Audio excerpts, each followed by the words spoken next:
வணக்கம். இது உங்கள் தமிழ் சேனல். எல்லாருக்குமே ஒரு தெரிஞ்ச விஷயம் தான் இதுல பேச போறோம். பெட்ரோல் பல்க்ல மொபைல் பயன்படுத்தக்கூடாது அப்படிங்கிறது எல்லாருக்குமே தெரியும். பயன்படுத்தினா அது தீப்பிடிச்சிரும் அப்படிங்கிறது. அது மட்டும் இல்லாம இப்போ எல்லாருக்கிட்டையுமே ஸ்மார்ட் போன் வந்துருச்சு. ஸ்மார்ட் போன் வந்தது அப்படின்னா எந்த நேரமே நம்ம வாட்ஸ்அப், ஃபேஸ்புக் இதெல்லாமே பார்த்துட்டு இருக்கோம். இதனால என்ன பண்றோம், நம்மளுடைய மொபைல் டேட்டா ஆஃப் பண்ண மறந்துடுறோம். இந்த மொபைல் டேட்டா ஆன்லயே இருக்கிறதுனால அந்த மொபைல்ல இருந்து வெளியே வரக்கூடிய எலக்ட்ரோ மேக்னெட்டிக் ரேடியேஷன்னால நம்ம பெட்ரோல் போடும்போது அந்த பெட்ரோல் ஆவியாகி வரும்போது இந்த 2 நாளே என்னாகும், அந்த பெட்ரோல் தீப்பிடிக்கிறதுக்கு ரொம்ப வாய்ப்பு அதிகமாக இருக்குது. அந்த மாதிரி நடந்த ஒரு நிகழ்வை தான் இந்த வீடியோவில் நாங்கள் காட்டுறோம். இந்த வீடியோ பார்த்தீங்கன்னா கடந்த வாரம் 23ஆம் தேதி நடந்த நிகழ்வு தான்.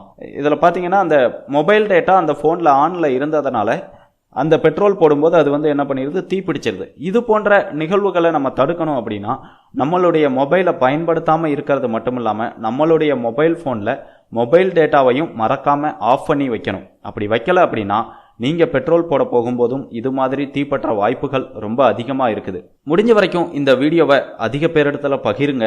உங்களுடைய பகிர்வால எதிர்காலத்தில் நடக்க போற ஒரு விபத்தை தடுக்கிறதா கூட இருக்கலாம். மேலும் இது போன்ற பல விழிப்புணர்வு வீடியோக்களை பார்க்கணும் அப்படின்னா யூடியூப் தமிழ் சேனலை மறக்காம சப்ஸ்கிரைப் பண்ணுங்க.